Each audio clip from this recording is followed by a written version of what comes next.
কামড় দিছে বিষাক্ত সাপ। হ্যাঁ, আমার ভাই মনে হয় বাঁচবো না সাপুরিয়া।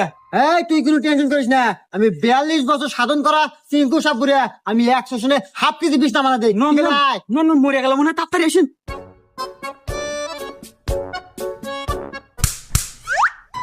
ইস বাপু, তুমি যদি আমাকে 2 মিনিট আগে আনতে, তাই আমার এই বিষ আমার আয়ত্তে থাকে, আমি বিষ নামাতে পারি। কিন্তু এই বিষ আমার আয়ত্তে আর নাই। এই বিষ চলে গেছে পদ্মা দেবীর আয়ত্তে, আর সাথে মারাও গেছে।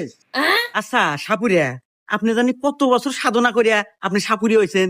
ওই কথার কো না বাপু, পুরো 42 বছর সাধনা করে আমি সাপুরিয়া হচ্ছি, কি জানো জানো কথা। হ বাপু, খুব কষ্ট তাই না?